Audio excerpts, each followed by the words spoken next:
Good evening, I'm Matt Woodman. This is CTV News at 5. Tonight, budget breakdown, a look at Alberta's deficit and how the province is spending your tax dollars. Tools of the trade, police say thieves used the jaws of life during a series of break-ins. And downtown dollars, the city spending more to bring more people to the core. CTV Edmonton. Local breaking news with Matt Woodman. The provincial government has tabled its latest budget, and it includes a lot of red ink. It's projecting a $9.4 billion deficit this year as the province spends more on healthcare and education. CTV Your Morning anchor Kent Morrison just couldn't be kept away today. He's here with a breakdown of Alberta's financial situation and what it might mean for you. Kent? All right, thank you, Matt. Well, past Alberta budgets have included a path to balance, the government even writing it into legislation. Tonight, that's nowhere to be seen, and the finance minister admits the UCP may be breaking its own rules. So here's a look at the numbers. The province projects revenue at $74.6 billion, with total expenses set at $83.9 billion. That leaves a deficit this year of $9.4 billion. There are deficits projected for the next two budgets as well, $7.6 and $6.9 billion respectively. The finance minister says Alberta can weather a financial storm better than other provinces. However, we're not immune to outside pressures, including the low price of oil. This budget is based on a forecast of $60.50 a barrel, only projected to rise about $7 in the next two budgets. Let's take you now live to the Alberta legislature, where CTV's Connor Hogg is tonight. So, Connor, there's a lot to unpack here. Let's start with what's straining the province's finances. Well, Kent, the provincial government says that despite global economic uncertainty, high expenses, and low oil prices, it's spending on the things it says matter to Albertans. Our province will not have a balanced budget this year, and based on projections, it won't have one for quite some time. Alberta is running a considerable deficit this year, but we're not making massive program cuts, and we're not raising personal income taxes. The province is projecting Alberta will be in the financial red for years to come. 2026's $9.4 billion deficit will be followed by $7.6 billion in 2027 and $6.9 billion in 2028. Finance Minister Nate Horner says it's a combination of population increases, volatile resource revenue, bad federal policies, and global market shifts that's to blame. Despite our challenges, our province is faring far better than the rest of Canada, and our focus remains helping Albertans weather this storm. The province says it will spend to maintain public priorities, healthcare, education, and other vital services. Alberta's population is projected to decrease in 2026 by 1.1%. The province estimates the decline will weigh on consumer spending while contributing to a more balanced job market. The UCP government is breaking its own law by forecasting years of deficits without a short-term turnaround plan. The consequences are political. We created these rules and I'm breaking them. So it bothers nobody more than it does me. No surplus cash in the province this year or the next three means no additions to the Heritage Savings Trust Fund. Projected growth is based on the money already there. Withdrawing money from it to spend on services now would require changing UCP legislation. Budget 2026 makes tough choices and keeps our focus where it belongs, on what matters most to Albertans.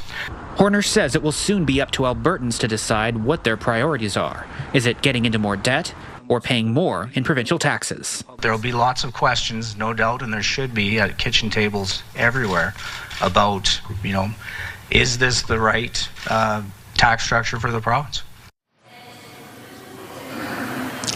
With no plan to balance the budget in the foreseeable future and a continued reliance on resource revenue, Nate Horner says the government plans to do a review of its own financial planning. Kent? Okay. Connor, thank you. The province is increasing its spend for the chief electoral office by $20 million to account for the upcoming referendum.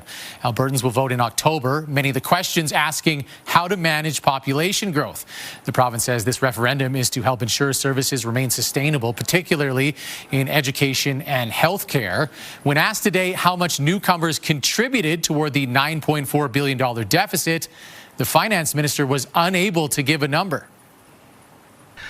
I'm not here to cast blame in any direction, but I do think that anybody that's been paying attention, the immigration policies of Canada over the last few years were not responsible. Horner says recent population increases have not come with a substantial increase in GDP. Population growth is expected to slow to 1.1% in 2006.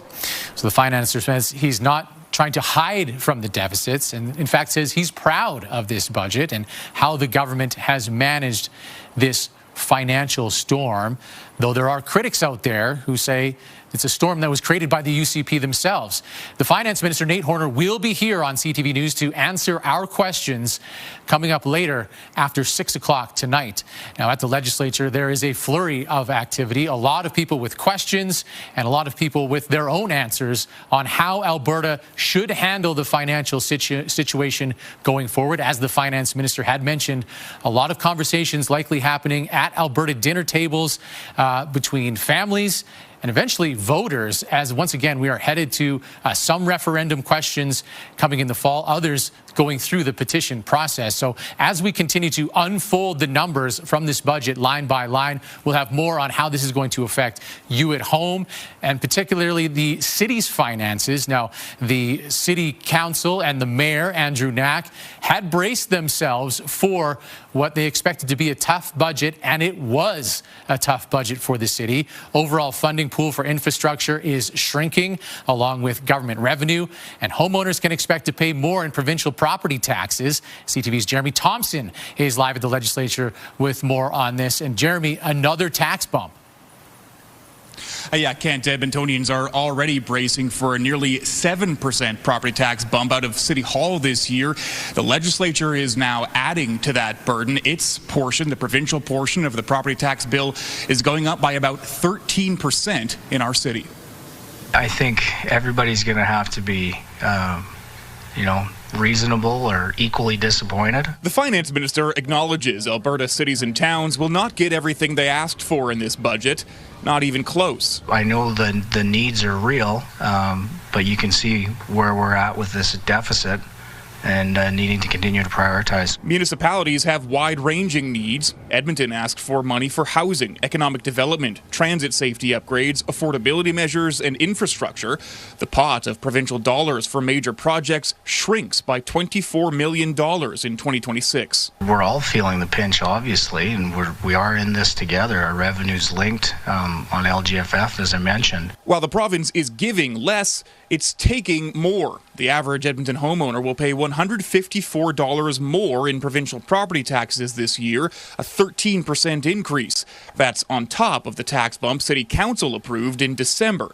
On average, tax bills will go up by nearly $400. The increase that they're asking for, we'll happily collect that and make sure we remit it to them, and knowing that that's going to go to good investment. But we also need to remind people that that's actually not going to the city to provide municipal services. The province is maintaining spending on major projects it already committed to, like LRT expansion. It's also spending an extra $13 million on the event park coming next to Rogers Place. As we move along here, I honestly would expect we'll see less of those things as we continue to have to prioritize health and education. At the end of the day, I'm not interested in nice-to-haves. I'm interested in making sure we can maintain and fix all of the infrastructure that we have. We have a large infrastructure deficit that's existed for a number of years. Now, there is one olive branch for Edmonton in this budget, a $20 million top-up to the grant that the province pays municipalities instead of property taxes it would otherwise pay for provincial buildings in those communities. This top-up comes after the province cut that grant down to about 50% for 5 years. This now makes those cities and towns whole now. The finance minister says this was only in the budget because Premier Danielle Smith herself made sure that it was, Kent. Okay. Now, Jeremy, there was a bit of a jump scare in the budget for fans of the old Royal Alberta Museum building. Yeah, that's right. There's a $30 million line in this budget labeled for demolition of the old Royal Alberta Museum. And viewers might know that there's actually an ongoing process to see if that building can be repurposed or redeveloped in some way. The finance minister does say that process is still ongoing and there are no immediate plans to demolish the old RAM. He says it's important to just budget for that demolition just in case. weekend. Okay. Jeremy, thank you.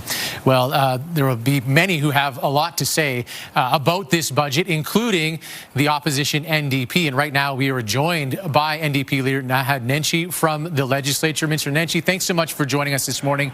This provincial government is running a deficit, but increasing funding for health and education. What do you believe should be the priority?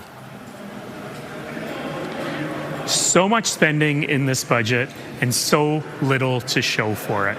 Because yes, they're spending money, they say, on health and education. So our education funding, though, the increase to operating funding is only to pay for the deal that they imposed on the teachers using the notwithstanding clause and the cost of the strike that they engineered.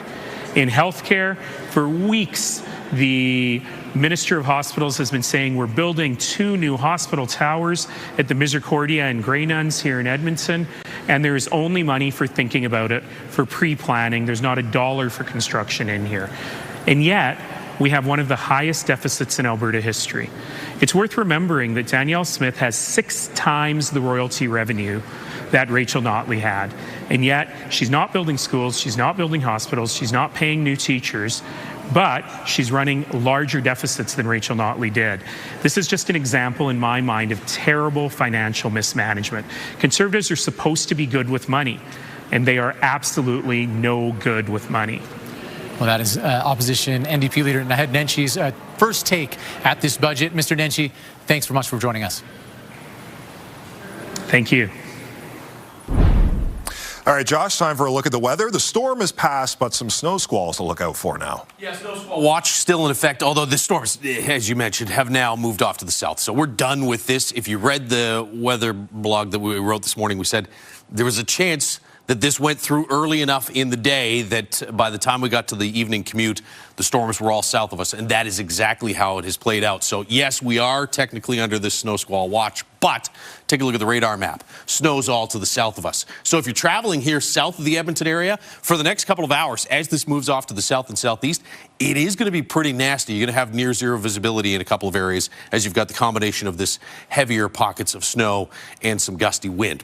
From earlier in the day today, this was the shot from the CTV drone while we were sitting at 7 degrees for a daytime high. The CTV drone's brought to you by Century Casinos. 3 great locations, Edmonton, St. Albert, and Century Mile. After hitting 7 earlier today, now that the cold front that brought those snow squalls has moved through, we've dropped to 1. And you can see it is still a little gusty out there, 25 gusting to about 35 or 40 kilometers per hour. Temperatures will continue to drop. Minus 15 by tomorrow morning, and not much of a warm-up tomorrow afternoon. Minus 14 for a daytime high. By Sunday, we should get back into some milder air, though. I'll show you that with 5-day forecast in a couple minutes. All right, Josh, thank you. Coming up next on CTV News, how thieves use stolen life-saving equipment during a series of break-ins. I've never seen something like this in my career. This is a first. And hopefully a last. Programming brought to you by James H. Brown Injury Lawyers, the heavy hitters of injury law. Several life-saving tools stolen from a rural volunteer fire department have been recovered. Police say the tools, known as the Jaws of Life, were used in more than a dozen break-ins throughout Edmonton. CTV's Amanda Anderson reports. In this case, the crime started in one community and ended up impacting many others. That crime started at the Calahoo Volunteer Fire Hall, where police say several tools were stolen from a fire truck just before Christmas. Tools used by firefighters to rescue people involved in crashes. Thankfully, there was not a call or a downgrade in service. We were able to relocate a spare set of tools that we do have. Jaws of Life tools were also stolen from the Water Valley Fire Hall northwest of Calgary. It wasn't long before police in Edmonton realized they were being used in a string of break-and-enters here in the city. They're not, again, like your just run-of-the-mill pry bar or something like that. So it became obvious quite quickly that there was unique tool or tools being used. Between December 1st and January 8th, police investigated 18 break-and-enters in the southwest, southeast, northeast, and Sherwood Park. They say 14 involved the stolen Jaws of Life tools. All of these break-and-enters occurred at various types of retail businesses, such as bars, convenience stores, cannabis shops, and high-end clothing stores. They were prepared to steal life-saving equipment relied on by our first responders to protect and rescue those in need. Offenders like these rarely stop on their own. They are stopped through coordinated police work and accountability. Sturgeon County's fire chief says they're happy to have their stolen tools back in service. These are really life-saving tools, and to see them used in this negative context is, I guess, disappointment, because not only is it taking away a key service from a community, but then used to affect another. I've never seen something like this in my career. This is a first. 3 men are facing a combined 200 charges. Police say damages and retail losses are between $750,000 and $1 million. Police are still looking to recover other tools stolen from Water Valley's fire hall. Amanda Anderson, CTV News, Edmonton. The city is taking steps to bring more people downtown and is offering groups, businesses, and artists money to help make it happen. The city has $3 million up for grabs through its Downtown Action Plan Fund. The funding will be broken into 3 streams: programs and events, recreational amenities, and placemaking and beautification. Project ideas can range from pickleball courts to festivals and interactive art installations. It's had a measurable impact on businesses when they're doing different events and programs. We're seeing increase in sales to these local businesses, and that's at the end of the day what we're going for. We're trying to create a more vibrant space, working on economic development and allowing local businesses to thrive. Applications are open until the middle of June. Stay with us. CTV News continues after this. Programming brought to you by James H. Brown Injury Lawyers, the heavy hitters of injury law. A winter storm brought rain, slush, and then snow to Edmonton this afternoon. Environment Canada issued snow squall warnings for northwestern and north central parts of Alberta, including Edmonton, throughout the day. Snow squalls are brief periods of snow and gusty wind that can cause near zero visibility at times. With temperatures dropping, the city of Edmonton has activated its cold weather response that allows vulnerable people to take shelter in city facilities like libraries and rec centers. It also adds an overnight shelter bus. Boy, Josh, did I just steal all your thunder there? I felt like I was applying for a meteorologist job. And you did a fantastic job of taking the rest of the week off, okay? Listen, we wrote this morning that we would probably get hit a lot lighter than the rest of the province. That has been the case. In fact, the evening commute, it really isn't bad at all. It's +1 right now. Sure, it's a little chilly and a little gusty out there, but the snow is all to the south of us now. River Valley Skycam is brought to you by Action Furnace. Fixed rider, it's free. Just cloudy skies in the Edmonton area. As we said, we got 10 degrees above average today, 7 for a daytime high. It only dropped to 0 for a morning low. We'll get considerably colder than that, though, later on tonight. So the official low for today will probably end up somewhere around -10, -12. We're at +1 right now. Red Deer's already dropped to -1. It's -18 in Fort McMurray, -14 in Grand Prairie. That's the cold air that's coming our way for tomorrow and again Saturday. Look at some of these maximum wind gusts from earlier today. 81 kilometers per hour in Red Deer. In fact, that's what you're dealing with right now. You had gusts close to 90 in Grand Prairie and in triple digits across the south where we have wind warnings still in effect. Right now, it's backed off. 40 gusting, only 70 kilometers per hour right now. Here in Edmonton, 25 gusting to about 35, 40. There's the snow. So the combination of that really strong wind and these pockets of heavier snow, you get those brief blasts of snow, those little snow squalls that go through. It's almost like a mini blizzard that really doesn't last all that long. Here in the city, snow's now south of us. It'll stay breezy for the rest of this evening. It'll stay cloudy for the rest of tonight. But if you're in the city, storm is done. If you have travel plans that need to put you on roads south of the city, though, you may want to reconsider those through this evening. Roads are going to be in the next hour or two as temperatures drop really icy, and you're going to have some reduced visibility. Lots of warnings. That's a cold warning. This is a snow squall watch, not a warning. We had some warnings. Those have all been ended now. And this is the snowfall warning for the areas in red. Most, probably all of this snow stays off to the west and south of the Edmonton area. So I think tonight and through the day tomorrow, just cloudy. I put a slight chance of a few flurries in the forecast, but nowhere near the snow that we're going to see off to the west and to the south. Look at that, close to 30 centimeters of snow by the end of the day tomorrow in Jasper, maybe 15-ish in through the Red Deer region. -26 Fort McMurray tomorrow morning, -18 in Grand Prairie. Watch temperatures tomorrow afternoon, dropping a degree, -19. -22 for Fort McMurray. You get to a high of about -12 in Edson, -18 in Lloydminster, and about -13 in Red Deer, although Jasper should be about 10 degrees warmer at -3. We'll hold steady in the mid-minus teens. Cloudy skies, light wind, so wind chill won't be a factor tomorrow. The wind will die down later on tonight just a slight chance of a couple of snowflakes. I think most, probably all of tomorrow's just cloudy. Minus 20 Saturday morning, and then back into single digits Saturday afternoon with a bit of clearing. 0 on Sunday, and back above 0, it looks like, for Monday, Tuesday, with a chance of another rain-snow mix. Monday evening, temperatures, for the most part, after tomorrow and Saturday, stay fairly mild with several of the next 7 to 10 days above 0 for daytime highs. All right, Josh, thank you. Covenant Health hosted its first ever career fair today for high school students. Students and their families were invited to the Covenant Health Community Center to learn more about 100 different career options in healthcare. The event featured hands-on displays, facility tours, and speakers sharing their personal experiences. Covenant Health says it's all about getting kids interested early. Whether you're a hands-on person or you are really into the academic side of things, whether you want to do counseling or you want to be a doctor, you want to work in respiratory therapy, there's just so many opportunities that pretty much any kid can find a career in healthcare that probably fits their interests. Students were also given information to take home on what different careers entail and how to pursue those paths. Covenant Health says right now every healthcare field needs more workers. When we return, a local singer has her song featured in season 1 of a hit TV show. It makes me feel young, I guess, in some ways, you know. CTV News at 5 continues.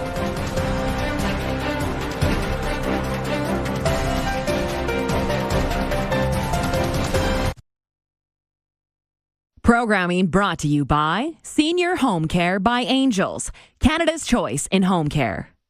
Fans watching or re-watching season 1 of Heated Rivalry can catch a local singer-songwriter's tune in episode 3.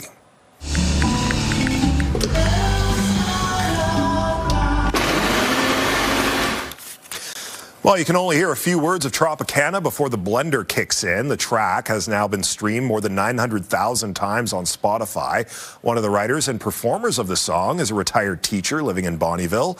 Rose Marie Cameron and her music partner wrote it in the 70s.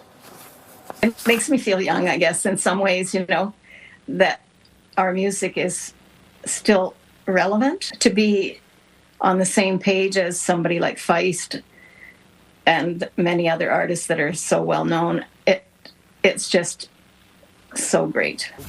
Season 2 of Heated Rivalry will be released in April of 2027. That's our show. Thanks for watching. I'm Matt Woodman. CTV News continues.